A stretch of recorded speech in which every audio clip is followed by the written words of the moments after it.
L'ADIR, avec le soutien de l'Europe et de la région Réunion, présente les nouveaux défis.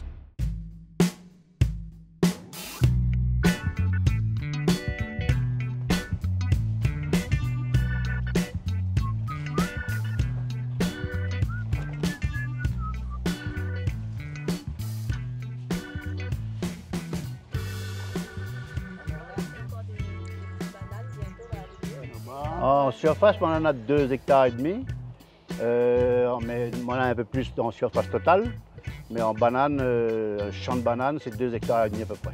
Et vous avez un peu banane mignonne, vous? Mignonne, on a un peu là, on a un peu en haut, mais on a banane rouge aussi. Ah, Là, nous, il est à peu près 350 mètres d'altitude.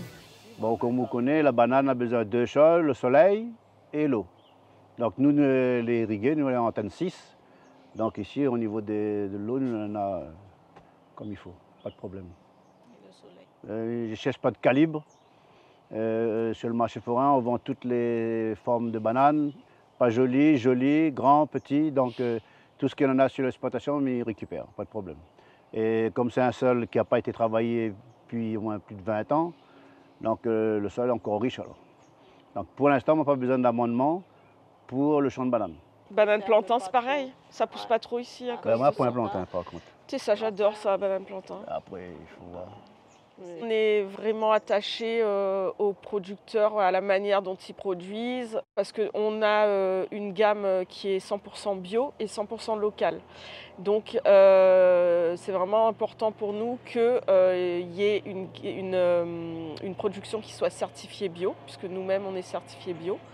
Et puis d'autre part, on connaît comment c'est produit. On a entendu Monsieur Payette, voilà, tout ça c'est des valeurs très importantes pour nous.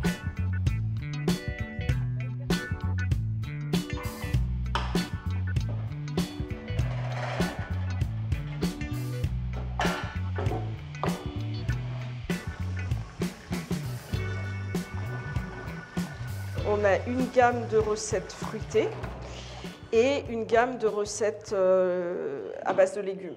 Et en fait, pour ces deux gammes-là, de toute façon, c'est toujours sans sucre, sans additifs, sans conservateur, sans sel ajouté. Donc dans nos recettes, en fait, il n'y a que le fruit ou le légume ou la combinaison de fruits bruts, sans rien d'autre.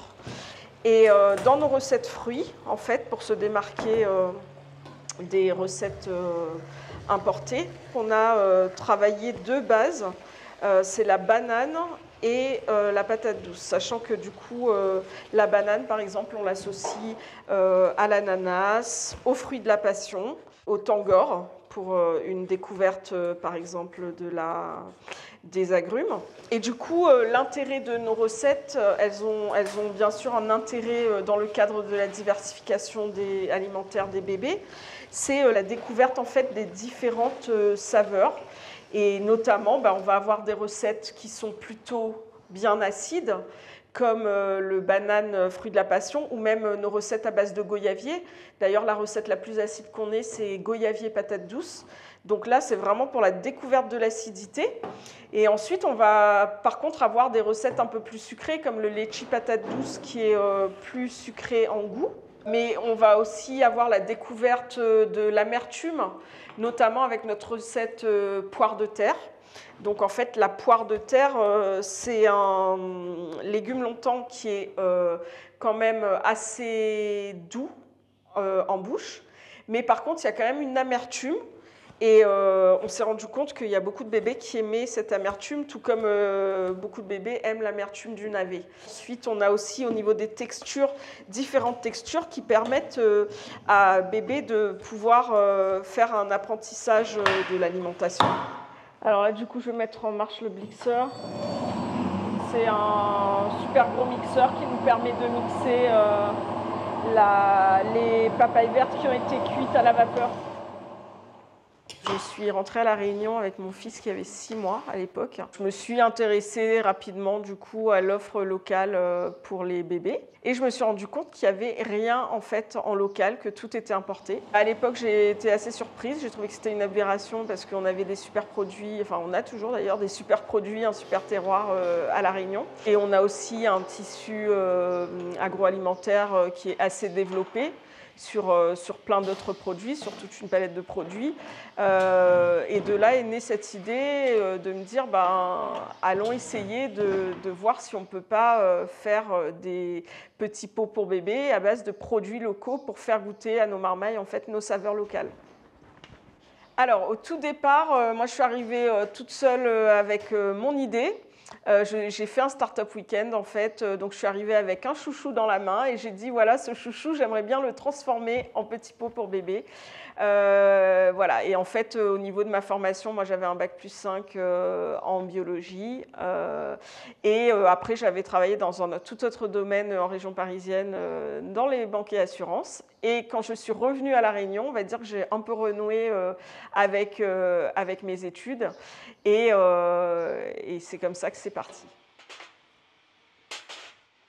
Tous les légumes qu'on propose en fait sont en texture lisse et adaptés au bébé dès 4 mois. Et d'ailleurs, il y a 2 saveurs qui sont complètement adaptées au tout début de la diversification alimentaire parce qu'elles sont assez douces. C'est le chouchou et la papaye verte qui sont vraiment bien adaptées pour le tout début. Et après, on travaille aussi des recettes, des légumes un peu moins emblématiques de l'île, mais qu'il faut quand même que bébé goûte, comme la carotte, le navet, le brinjel. Ce qui est important aussi, depuis 2 ans, les recommandations de l'OMS disent qu'il faut que bébé goûte dès le début de la diversification à tous les produits, même ceux qui sont considérés comme allergènes. Donc en fait, il n'y a pas de restriction. Il faut bien sûr introduire un aliment par un aliment. Mais c'est ça qui va conditionner en fait, le fait que la palette de bébé va s'élargir et que plus tard il aura une alimentation équilibrée et qu'il aimera entre autres les légumes. L'ADIR, avec le soutien de l'Europe et de la région Réunion, vous a présenté les nouveaux défis.